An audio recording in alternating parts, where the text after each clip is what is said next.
Yeah. What's popping? Yeah. We're here, man. We back. We recording. It's me, it's Chris. We got some things to talk about, man. Uh yeah, man. I don't know if you know, but the Pelicans don't have a center. Shocked the shit out of you too, right? Like Silk. Okay. I'm not gonna lie and portray this ultimate poise like I've been had it figured out. Nah, I just didn't quit. That's the only distinguishing quality from me and probably whoever else going through this or went through this or is gonna go through this is that I ain't quit. I went through every emotion. I went through every emotion with trying to pursue what I'm doing. You know what I mean? And I think that what gonna separate whoever's gonna try to go for something is that you ain't gonna quit.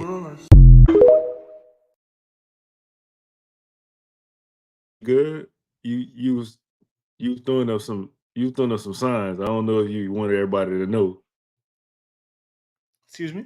You was doing some finger flagging. I didn't know if you wanted everybody to know. I mean, he was talking about emotions and things that people was going through, and I You figured felt that emotional. You was going through. You felt it wasn't that I really felt emotional. It was about really like kind of illustrating what he was saying. It was some real deep messaging, and I thought I needed to illustrate it the best way that I could really think of doing it in the moment, and that was how I felt like doing it. you deal with sign language.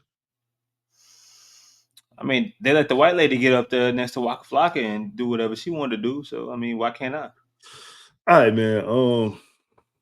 That's Chris. Again, I don't know if y'all know that, but that's Chris. The Pelicans don't have a center. I have a guy. I have a guy in mind that I think the Pelicans should, take a stab at, man. See what's up with him. Maybe ask him on a date, sign a contract, something like that. You know what I'm saying? I think that. What's up? What, Hey, huh? what we doing? The We Pelicans, asking they should. Yeah, the Pelicans should ask Paul Reed. You know how they take him out to eat, they wine and dine him, then they get him to sign a contract. kind of like marriage. It pretty much. That's what All yeah. right. So Paul Reed is the guy we talking about today. Um, if you're not familiar with Paul, if you don't know, Paul plays for the Philadelphia 76ers. He's a 76er at the current moment. Reports came out that he's probably going to be cut. The Sixers The Sixers drafted Adam Boma, I think. Boma. I don't know how to say his last name. They drafted Adam and then they signed Andre Drummond. Um Paul Reed is 6'9", he's 210 pounds, he's 25 years old, and he's only making $9 million this year.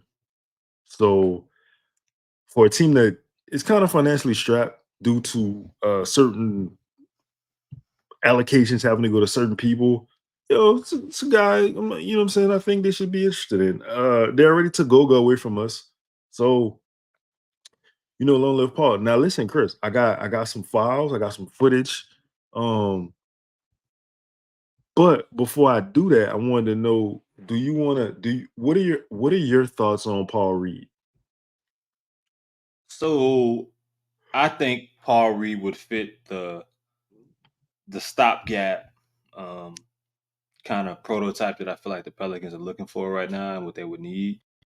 In a lot of ways, you would be hoping that similar. I won't say similar to James Wiseman, but it is kind of similar to James Wiseman. Somebody, Paul Reed doesn't have the hype that James Wiseman did coming out. Like James Wiseman was he was number one overall, number two overall.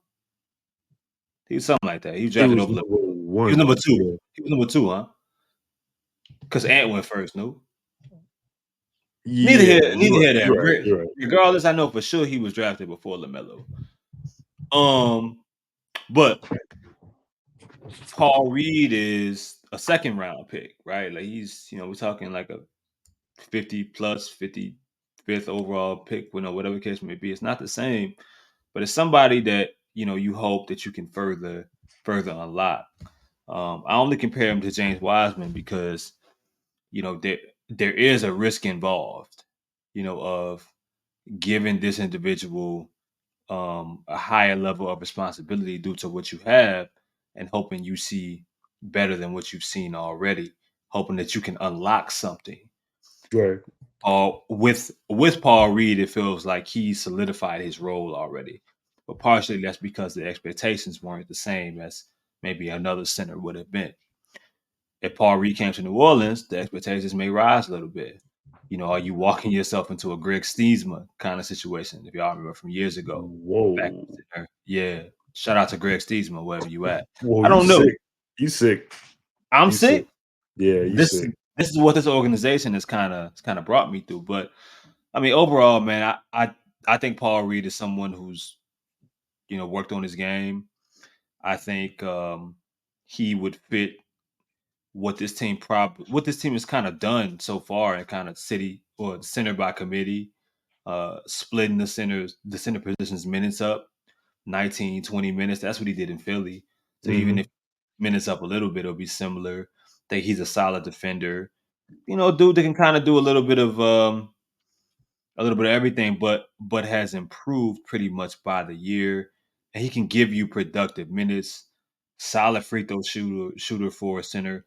And look, when he was in, his time in Philly, I think his best attribute to me was that when Joel Embiid would go down through injuries, shit didn't completely fall apart. Like, he helped kind of keep things floating the best way that he could. And that's one of the more glowing things that you could really say about somebody like that. I think he's like 25. Yes.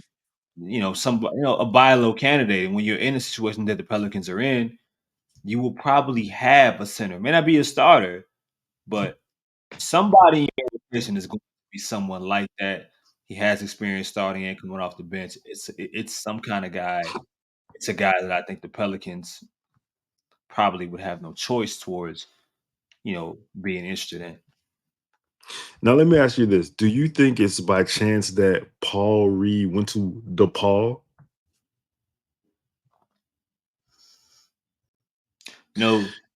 I went to a festival today, and I've had What's a the name couple. of it? What's the name of it? It's called so boom, right? I'm gonna fill y'all in. Chicago, they You got gonna do what? that's crazy. If you don't think it's crazy, I mean, That's crazy. Fill y'all in is crazy now. You got a whole generation that made that phrase like a staple. Your generation, what mine? There are songs that say "fill me in," and it's my fault. But you keep I saying won't say like it. you keep saying it. That's, I that's need, that's the wild part to me. I Like need, you just I, I need to stop saying it. All right, so boom, right? So look, there are festivals out here. If you know anything about Chicago, there used to be a famous kind of festival called the Taste of Chicago. For short, you would call it the Taste. Now, to prepare myself for what's at play here and what is deserving of such, give me a second, because I don't like the facial features that I'm getting here, the reaction that I'm getting. So I'm gonna pause this early. Hey yo. So it's called a Taste of Chicago. And basically, it really ain't nothing but a bunch of like food trucks, you know what I'm saying, with a bunch of different shit that represents the city. But there's a there's other like all the little like other little like towns and shit throughout, like suburbs and stuff. They got their own taste as well. Their own festivals as well. In the little area that I live in, they had their own festival today as well. So me and my girl ended up going. They told us the dog couldn't come, but they lied. They fucking lied. I walked in and what I see was actual fucking dogs. And I was like, why would you tell me that if that wasn't the case? Like, why would you say I couldn't bring my dog and then I walk in and I see other dogs? I really didn't appreciate that.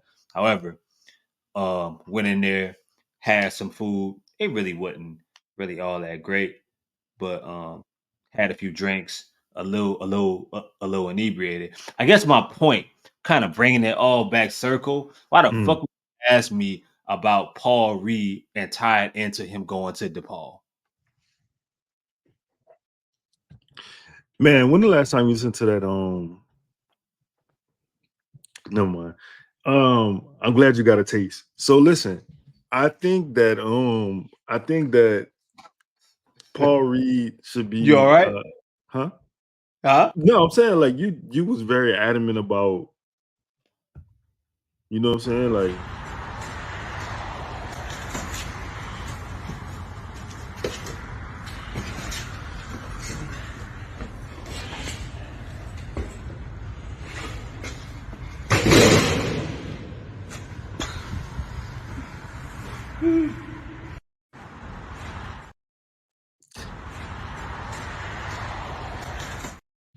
this podcast is sponsored by Scott Vignair and the Scott Vignair Law Firm. I do not know where the graphic is. We fight for the win. There you go. There you go. Hold on one second. Let's make this. Hold on. Boom. Let's make this right. Scott Vignair and the Vignair Law Firm, 504-285-7675. That is Scott Vignair. They fight for the win. They have an awesome commercial with beautiful music. Please give them a call per me and Chris. Hey, listen, I got some information about Paul Reed for you, bro. Do you wanna see the graphic first, or do you want to watch the video? Both. We can't do both at the same time. So do you wanna Excuse me? that was crazy. Excuse me? That was crazy. Wow. That was me. We'll go. That was me. Hey, yo. That was me.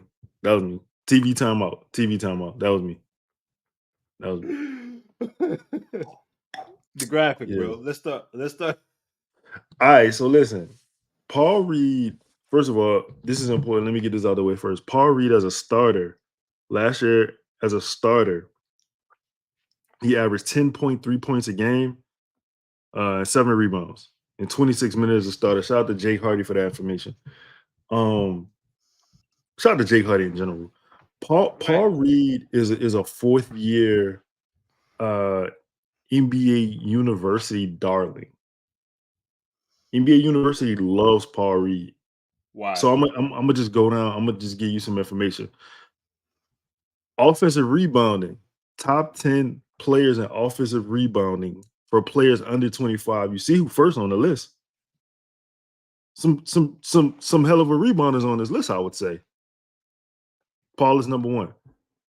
Check this out, Chris. Let's follow that up with contested defensive rebounding percentage. You see who number one is. I'm just saying. But this, You what said you what about you to say? said. Nah, I mean, you said what you said. This, there we go. Scott Vignair Law Firm is 504-500-1111. I went on the website and I got the other number, so it's technically not wrong. But do that. HURT. Funny part is that motherfucker say hurt, and like, what does that mean? Like, what if what if I'm hurting in ways that Scott Bignair can't help me, bro? Like, what if like do they offer like therapy services? Like, it's just like, you know what I'm saying? They might Do they do. I help with mean, can they help me with my Pelicans pain? can they buy the Pelicans? We might need Scott Vignair to buy the Pelicans. Scott, They do fight for the win. see what I'm saying? And Willie said you got a freaking fight. Check this out. Shot creation. Center shot creation. You see who in the top 10? He there. He right there. Hey, steals, top year fourth players in pickpocket rating. What does Number that mean 5. to you? What does Huh? that mean to you? What does that mean to you? Assassin's Creed, stealing stuff, Grand Theft Auto. But you see who number one? Shout out to my dog. He got paid. Yeah, but what's a pickpocket to you in the NBA? Come on. Oh, like the type of player? Yeah, don't not without mentioning Assassin's Creed. Oh, I'm sorry. One of my favorite games. A pickpocket to me would be a person who very adept at taking the ball away from you. A person who is who's good hands and understands positionally where to be. Not getting caught in a cookie jar. We just I talking mean, basketball. you, you Hey, keeping it 1,000. Little bro from yesterday, he fucked the whole aura up. Like, well, like everything just feels. oh, we using that word now. We Everything bringing. just feels fugazi right now, man. I'm just saying, like, look, man. Man, Top 10 fourth player. I'm sorry, top 10 fourth year players. You see who number who number one? 8? Who number 8 though? Shout out my dog. He got paid. 8 the great. 8 the great. Yeah, man. And listen, this is the last one I got for you. The top 5 centers in passing lane defense. That goes back Paul to Reed. what you said about his hands. Very handsy player. He understands what it be. And listen, hey Lou, you can lay down, dog, please. And listen, before we get into, I want to get in. Let me ask you this: are you more interested in Paul's offensive game or defensive game? I mean, his strengths, everything about what you just showed me that he's a rebounder and he's a defender. So I want to see his strengths first. I like to see what he can do offensively, but I'm more intrigued in um, how the film and the eye test matches the analytics. Okay. I'm gonna give you. All right. Cool. Paul Reed's defensive rating this year was a 109. Okay. Right. It might not jump out at you. But just keep that in mind. Keep that feather tucked in your hat, right? Paul Reed this year played all 82 games. Let's just start right there. He played all 82 games. He averaged 19 minutes a game. He had 84 blocks this season. All right. What I'm about to show you is against one of the better players in the NBA. Washington on Sunday, 101-94. They shot just. Oh, hold on. Washington on Sunday, 101-94. They shot just 39%. Antetokounmpo and a tie-up. Terrific mood considering this team start 8-3, the number 1 spot in the East right now. Antetokounmpo misses off the rim. Is too strong. He overcooked it. Antetokounmpo trying to force the action on Reed. Oh, my goodness. A Euro! Antetokounmpo, nobody there. He somehow can maintain control on. And that was against length in Giannis.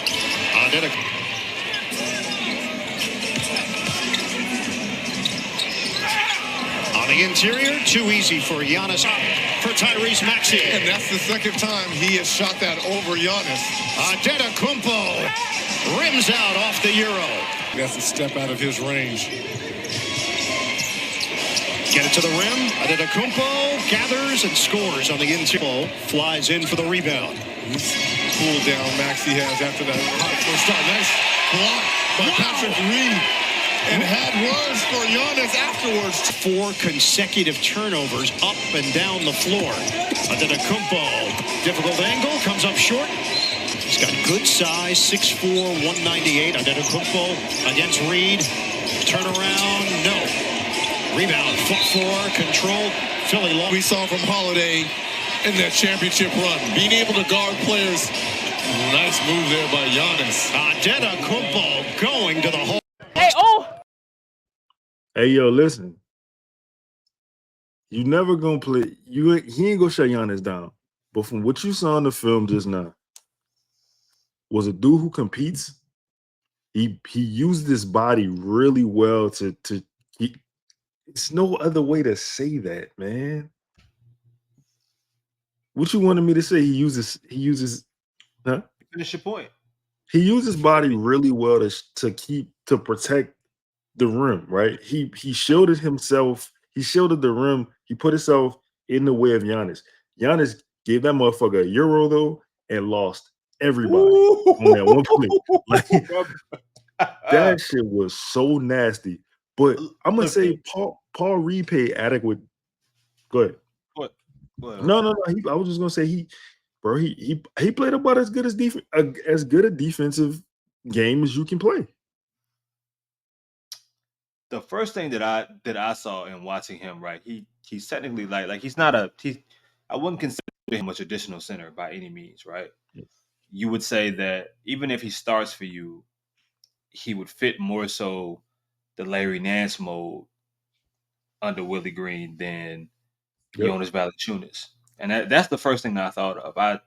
When I watched this film, I watched someone that just on how he moved, um, how his lateral quickness was, how I mean he did the best, one of the better jobs that you can really do on a guy like Giannis. But simply Larry Nance is who came, is what came to mind, and it's more so of if you had to envision what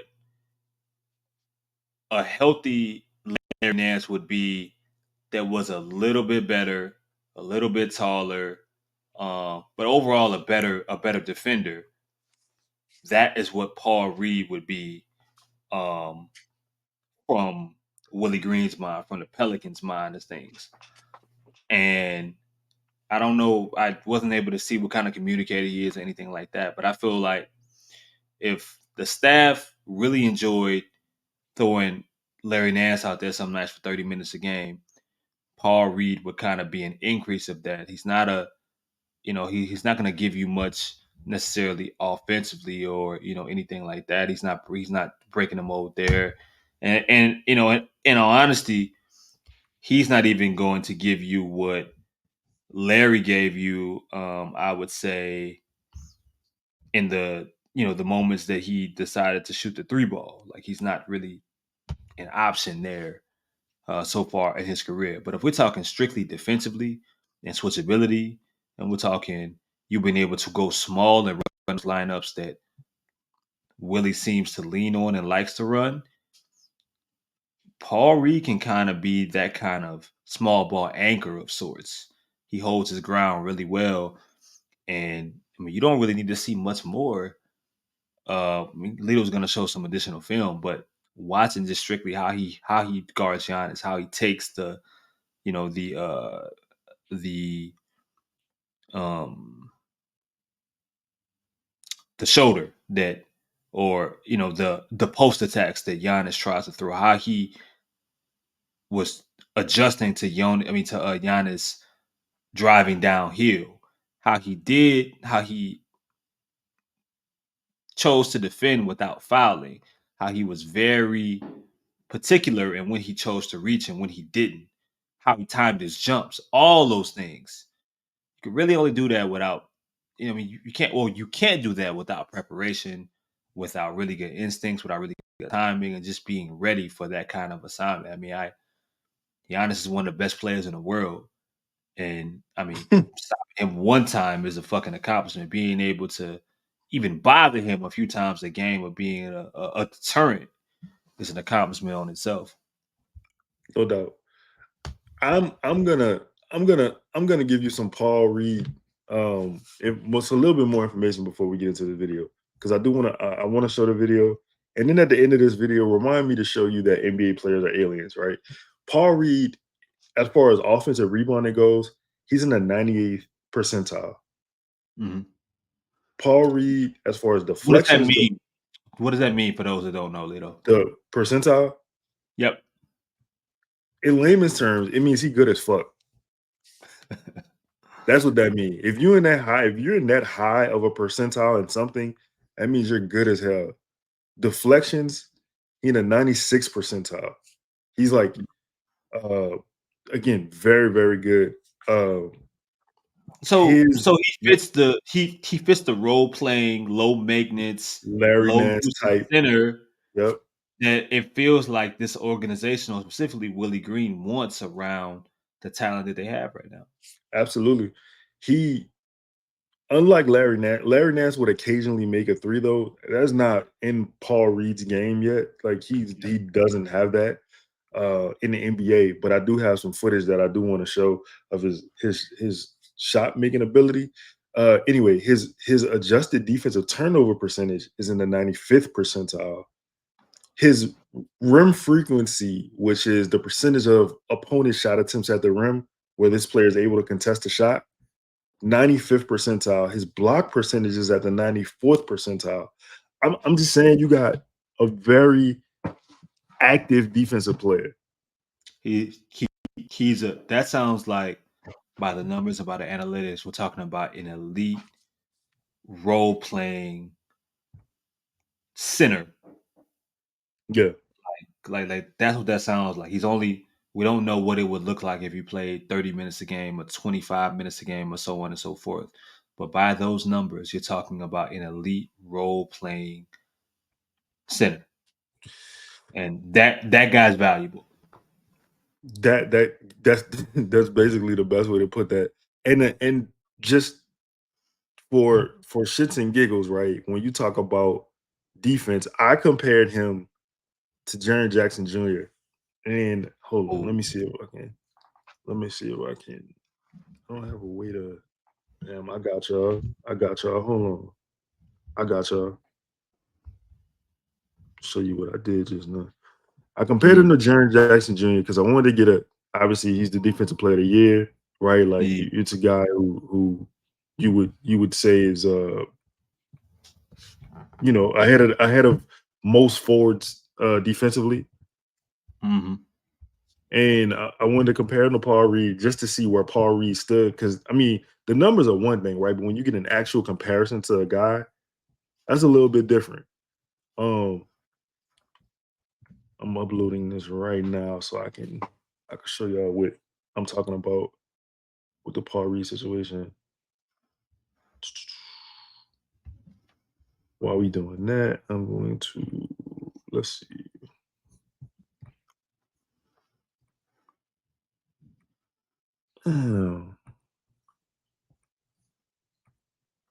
Why am I joining? Come on, man. You tripping? Upload. Okay. Anyways, since that's taking this time, I'm gonna just give you the information. I told you what Paul Reed was deflections wise. He was in the 96th percentile. Jaren Jackson Jr. is in the 87th percentile. Rim frequency, the defensive player of the year, right? Rim frequency. Paul Reed is 95 percentile. Jaren Jackson is in the 81st percentile. Yeah. Block percentage, 94 for Paul, 93 for Jaren Jackson Jr. So the most important stat on this part is the crafted defensive player matrix, plus minus. They even out. They're both at an 87. So Lito, let me ask you something. Based off those numbers, would you be more inclined or intrigued by seeing how that could increase or decrease with added minutes, or would you be more focused on keeping him around the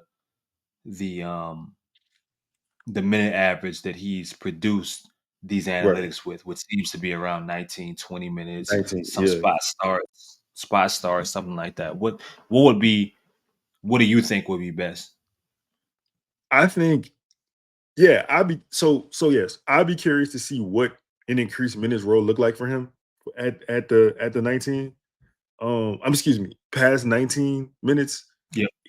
Compared to Jaren's 32 minutes. Yeah. I'd be more inclined to say, man, to be honest, I'm really impressed with how the numbers read, and I think that I'd be surprised. Huh? How the numbers read? See what I'm saying? I His don't make name. much His like name God. is I don't make much like God. I don't make no mistakes either. I'd be very inclined to say that I think this consistency may be able to keep up. The issue with Paul for me is he doesn't have he's 210 pounds. So the 19 minutes is cool when you're playing against Jokic, right? Like, right? But when you got to play him for 32 minutes, I don't necessarily know if it's gonna be the same, but I think that you could possibly play into the matchups though, because the one thing about him, much like Larry Nance, he's switchable. He can guard probably, you know, the five, the four, and maybe some of the three. I think when you get into the guard situation with any big, you lost the matchup, But right? on switches and pick and rolls and like, he gives that defensive, flexibility that similar to I think one of the things that Griffin ended up mentioning about drafting Missy, about his ability to give being able to play in different defensive styles, Right. different defensive roles. Like Paul Reed is that kind of guy. He can probably, he can drop, he can play in space, he can play up tight, up top, switching on guards necessarily wouldn't be a goal, but it's something that he's still capable of doing and flourishing in because he is, and in all honesty, he's really a power forward who's Yeah. learned how to play center and has adapted to the game today. And yes, 210 pounds, you would have to ask, is that a guy that, let's say all everything fails and you're saying, well, he's going to be a starting center, you have to worry about that because that's not something that you should feel is going to last. He might be a dude that's more so capable of doing of playing that role in spurts, or even if he's starting, you have to cap his minutes because no matter even at his age, being I think 25, that's going to wear someone down over an 82 game season and beyond. And he's too good in this in the low amount of minutes that you have mentioned, the spurts that you have mentioned defensively, to kind of, I guess, tarnish that by Right. running him into the ground, which we have seen Yeah. already with certain guys over the past few years. Yeah, that's the problem. Like I said, the size is the problem. Okay. Paul, this yeah, that was crazy. But listen, Paul, this particular stat I'm bringing up right here is from the 22-23 season. But Yep. I'm bringing it up to prove a point of we're in 2024 right now, and Yep. the same still applies for him as far as the offensive rebounding percentage. So if Yeah. anybody's listening, I'll read this to you. Paul Reed has snatched 5.3 offensive rebounds per 36 minutes for his career. He's attentive from the flight of the basketball, light on his toes when timing his jumps. His exceptional dexterity enables him to sky Mm. for quick touch tip-ins or regather before rising up, punishing. That's crazy. Uh, that's crazy. What did he Uh, say? Well, no, Nah, no. Read it. huh? Read it. What did he say? Uh, Punishing. What punishing happened? the defense, the defense. So yeah, let me see if I could. My dog He, said before rising up, punishing the D. that's crazy, man. Come on, you gotta finish that sentence, man. That's so nasty, man. But man, Paul is he's just active, dog. The Yeah. motor thing we keep talking about. Oh shit! Run that back. Run that back real quick. See, yeah. Ouch! You're about to say that's motor, dog. You can't teach this next. Like that's again motor. That's want to. That's know how. That's hungry. That's Hold up, hungry. it wasn't. Yeah, it That's was. I gotta make this happen. It's not that play. There's another play that's going. That's just I want this basketball more than you. I don't think it was this either. Yep. Nope. It wasn't this one.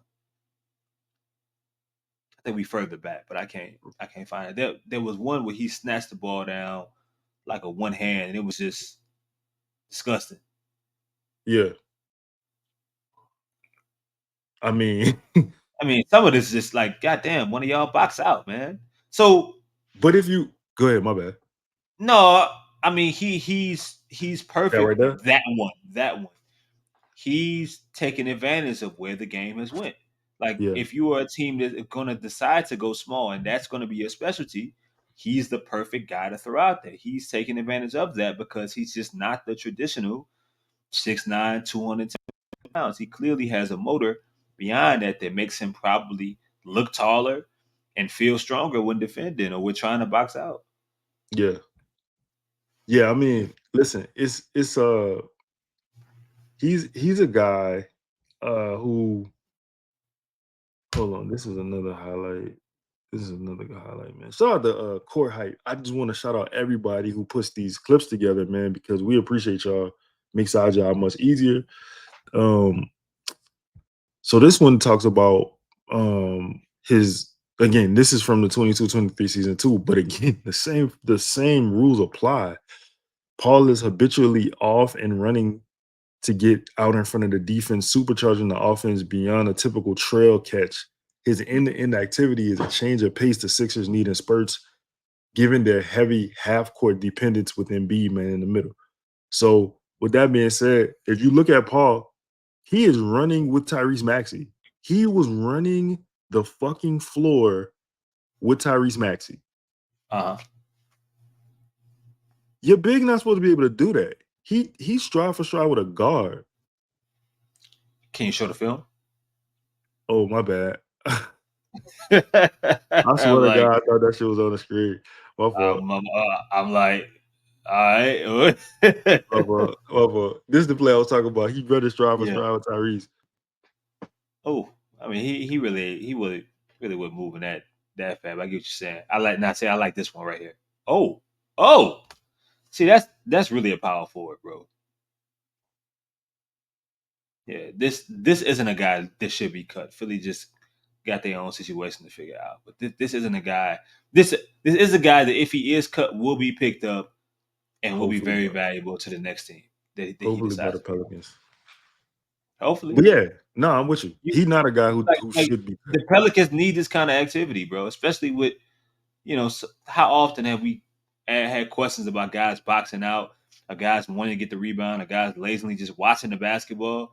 You don't have to worry about it with a guy like this if he's healthy. He doesn't watch the basketball. He goes and gets it. He's active. He's splitting lanes and being active with knowing. Like watch him run the floor without the ball. Yeah. Like really good lane placement. Like people don't think about shit like that. But like especially when you are big, like where you decide to cut or where you decide to run strictly, if you don't have a basketball, it's just as important as just running down the floor. If you're running the wrong angle or you're not running the right route necessarily, odds are you're gonna fuck up you're gonna make it easier for the defense getting back in transition. He is what I've seen, his activity and his speed is matching his smarts as well. I don't need him to do any of this. Yeah, I agree with you. But I'll say this. I don't like any of this. That is horrible. But I mean, I'll accept. He had a What is terrible that? looking form. Oh, That's perfect. take. Huh? you with the see left. that? Yeah. Now he goes downhill. I'm good. This. Oh, okay. Hold on. I'll tell you right now, Pelicans fans gonna hate this shit. And my God. Okay, Laurie. You take that, Laurie. Man, y'all better guard, Paul. You tripping. Shoot that, Paul. No, Ooh. don't do that. Give me John Collins. You too little, boy. Downhill, that's the way. Slowed up for a small move. Look at that patience. Slowed up. Patience, yeah. Bro. Yeah. Perfect. Good screen. Man, I hate his shot. I hate his shot so much.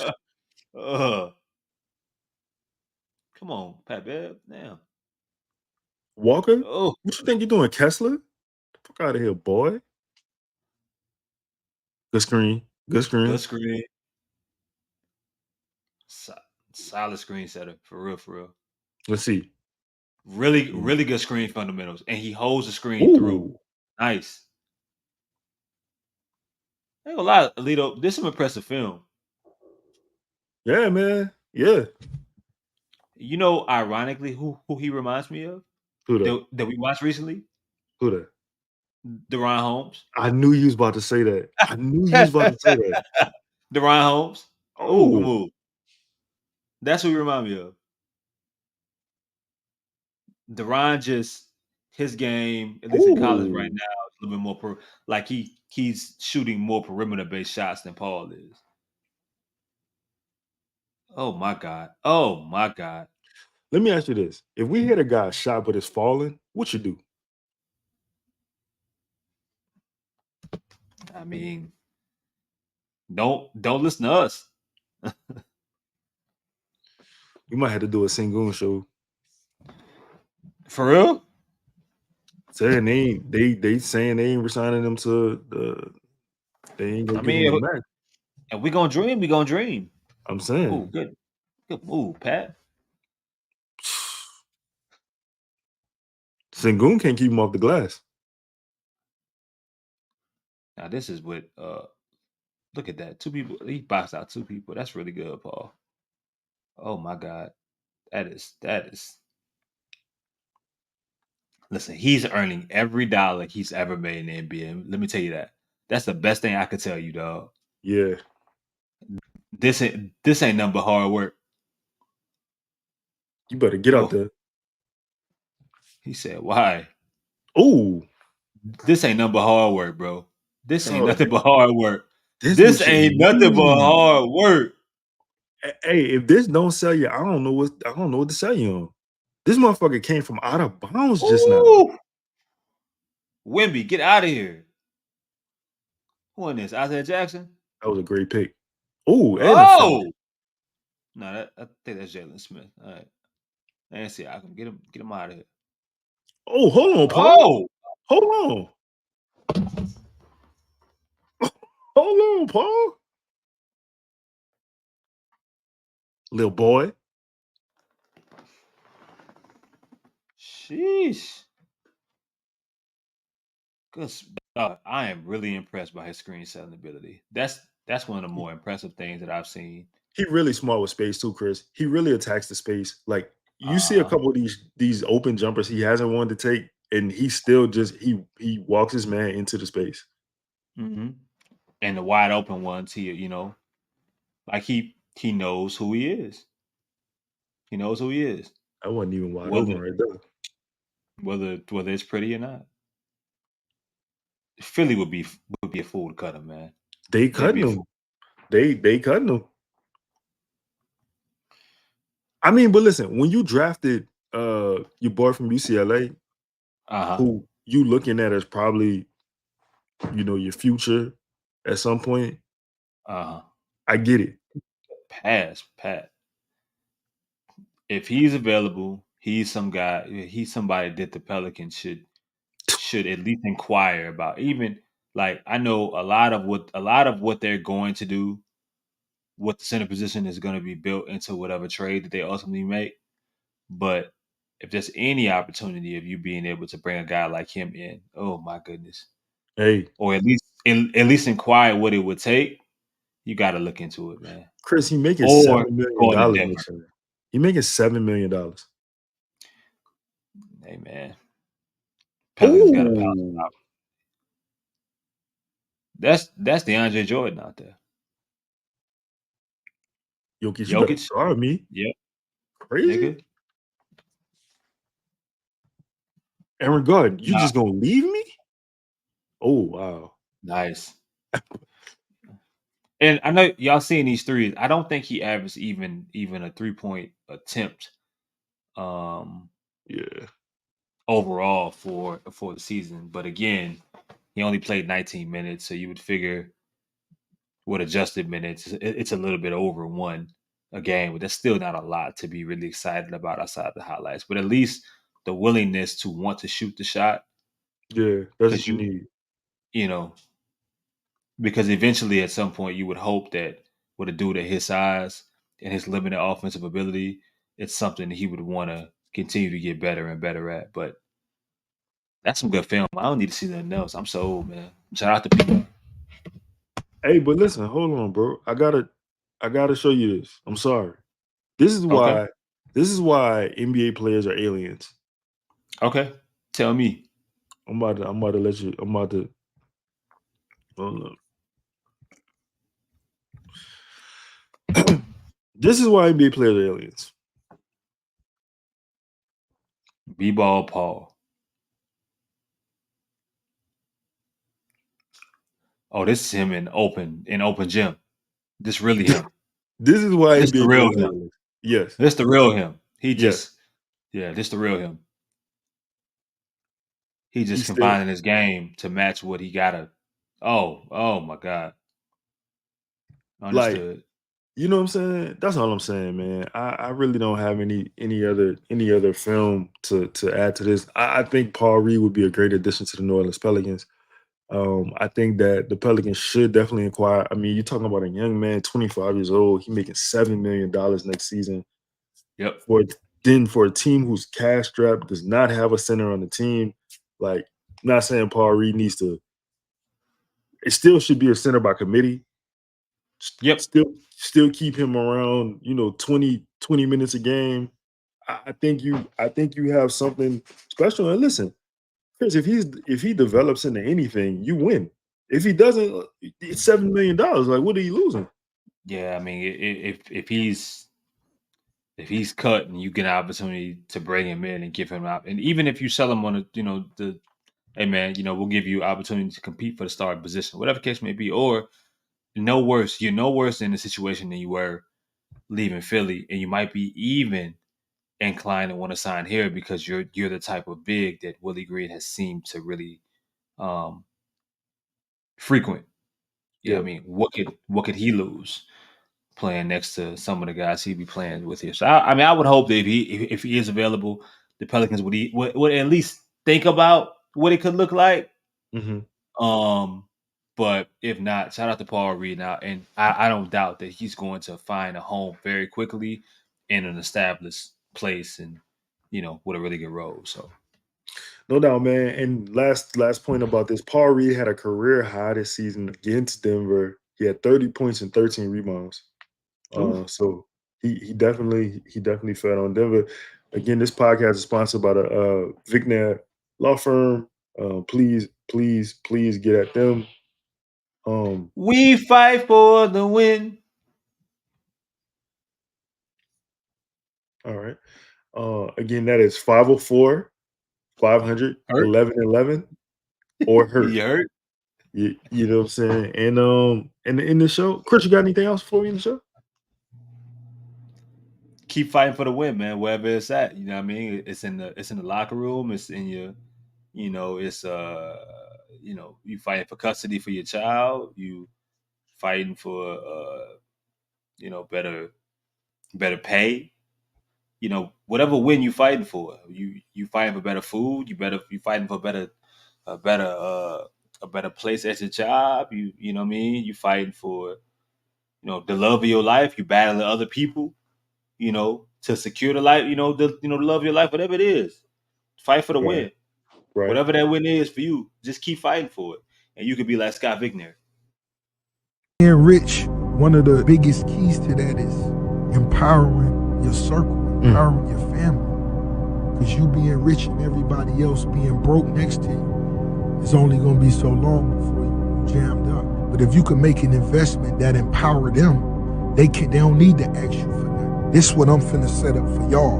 Whoever ain't with this, don't even ask me for that. If you with this, I'm gonna make sure you gonna make more than you would anywhere else doing anything. Because your blood, you feel me? And this the way this go. And if you empower your family that way, it's just like